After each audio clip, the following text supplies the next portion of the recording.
Okay, അപ്പോൾ നമുക്കിനി 13th pattern നോക്കാം. കുറച്ചും കൂടി ഇൻട്രസ്റ്റിംഗ് ആയിട്ടുള്ള പാറ്റേൺ ആണത്. ഓക്കെ, ഇവിടെ എന്താണ് 1 3 5 7 9, അതായത് 1 കഴിഞ്ഞ് പിന്നെ ഒരു എലമെൻറ്റ് കഴിഞ്ഞിട്ടാണ് അടുത്തത്. അതായത് 1 കഴിഞ്ഞ് പിന്നെ 2 ഇല്ല, അതിന് പകരം 3, അത് കഴിഞ്ഞ് പിന്നെ 5 7 ഓഡ് നമ്പേഴ്സാണ് ഇവിടെ. ഓക്കെ, അടുത്തതിൽ 1 3 5 7 വരെ ഉള്ളൂ, 9 ഇല്ല. അടുത്തതിൽ 1 3 5 1 3 1. ഓക്കെ, ഇങ്ങനെയാണ് നമ്മുടെ പാറ്റേൺ. ഓക്കെ, ഇപ്പം നമുക്കിതെങ്ങനെ ചെയ്യേണ്ടത് നോക്കാം. ഓക്കെ, ആദ്യം ഇൻ്റെ i = 9 കൊടുത്തു. അതെന്തിനാണ് ഞാൻ കൊടുത്തത് ഞാൻ പറയാം. ആദ്യം ഇൻ്റെ i = 9 കൊടുത്തു, i less than or equal to 1, i greater than or equal to 1 കൊടുത്തു, i minus equal to 2. i minus equal to 2 എന്താണെന്ന് അറിയില്ലേ? i minus equal to 2 എന്താ? i equal to i minus 2. Okay, ഇതാണ് i equal to i minus equal to 2 എന്ന് പറഞ്ഞാൽ. ഇപ്പോൾ for example ഇപ്പോൾ i first 9 ആണ്. അപ്പോൾ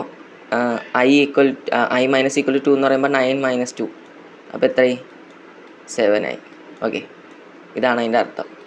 അപ്പോൾ ഒന്ന് നോക്കിയേ, 9 മുതൽ 1 വരെ i minus equal to 2, അപ്പോൾ എത്ര വട്ടം പ്രിൻ്റ് ചെയ്യും?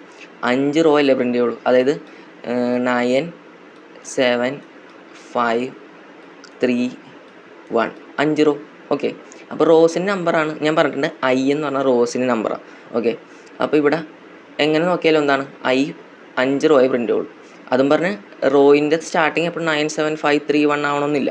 അത് നമ്മൾ ഇവിടെ പ്രിൻറ്റിൽ i ആണോ j ആണോ കൊടുക്കണതെന്ന് അനുസരിച്ചിരിക്കും. ഓക്കെ, നമ്മുടെ കൺവീനിയൻറ്റിൽ നമുക്കിത് എന്ത് വേണമെങ്കിലും യൂസ് ചെയ്യാം. ഓക്കെ, അപ്പോൾ എന്താണ് i = 9, i greater than or equal to 1, i minus equal to 2. മനസ്സിലായില്ലേ? അടുത്തെന്താണ് j = 1, j less than or equal to 9, j less than or equal to i, j plus equal to 2. അതായത് ഇവിടെ എന്താണ്, ഇവിടെ 1 ആണ്.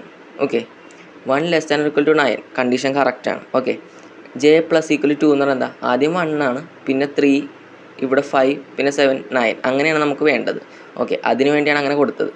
അടുത്തതിൽ എന്താവും? എന്നിട്ട് പ്രിൻറ്റ് ചെയ്യും. അടുത്തതിൽ എന്താവും? i minus equal to 2 ആവും. അപ്പോൾ i എന്ന് പറഞ്ഞത് 7 ആവും. ഓക്കെ, അപ്പോൾ ഇതെന്താ, ഈ ലൂപ്പ് 7 വരെ പോകുള്ളൂ. അത് കണ്ട, നമുക്കിവിടെ 7 വരെ മതി. അപ്പോൾ ഈ ലൂപ്പ് 7 വരെ പോകുള്ളൂ. അടുത്തതിൽ i minus 2 ആകുമ്പോൾ 5 ആയി.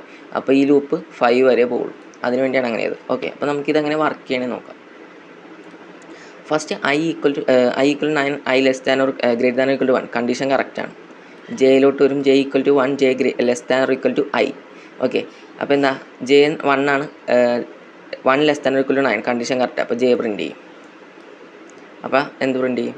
1 പ്രിൻ്റ് ചെയ്യും. അടുത്ത എന്തായി? വീണ്ടും j plus equal to 2 ആയി. ഇങ്ങോട്ട് പോകും, j plus equal to 2. അപ്പോൾ എന്തായി? j 1 എന്ന് പറയുന്നത് എന്തായി? 3 ആയി. 3 less than or equal to 9, condition കറക്റ്റാണ്. അപ്പോൾ j പ്രിൻ്റ് ചെയ്യും. അടുത്തതിൽ എന്തായി? j plus equal to 2 എന്ന് പറയുമ്പോൾ 3 എന്ന് പറയുന്നത് 5 ആയി. 5 less than or equal to 9, condition കറക്റ്റാണ്. അങ്ങനെ എത്ര വരെയും പ്രിൻ്റ് ചെയ്യും? 9 ആവണ വരെയും പ്രിൻ്റ് ചെയ്യും. അടുത്തതിൽ എന്തായി? 9 ആയിക്കഴിഞ്ഞാൽ പിന്നെ എന്തായി? പ്രിൻ്റലിലോട്ട് വരും. ഓക്കെ, അപ്പോൾ കേഴ്സർ ഇവിടെ എത്തി. ഇവിടെ നേരെ എന്ത് ചെയ്യും? i minus equal to 2. അപ്പോൾ എന്തായി? 9 എന്ന് പറഞ്ഞാൽ i എന്ന് പറയുന്നത് ഇപ്പോൾ 7 ആയി. 7 less than or equal to greater than or equal to 1, condition കറക്റ്റാണ്. ഓക്കെ, അപ്പോൾ എന്തായി? j = 1 പോകും. j less than or equal to i എന്ന് പറയുന്നത് 7. ഓക്കെ, 7നെക്കാട്ടും 1 less than or equal to 7, കറക്റ്റാണ്, കണ്ടീഷൻ കറക്റ്റാണ്. അപ്പോൾ j പ്രിൻ്റ് ചെയ്യും. j എന്താണ്? 1 ആണ്.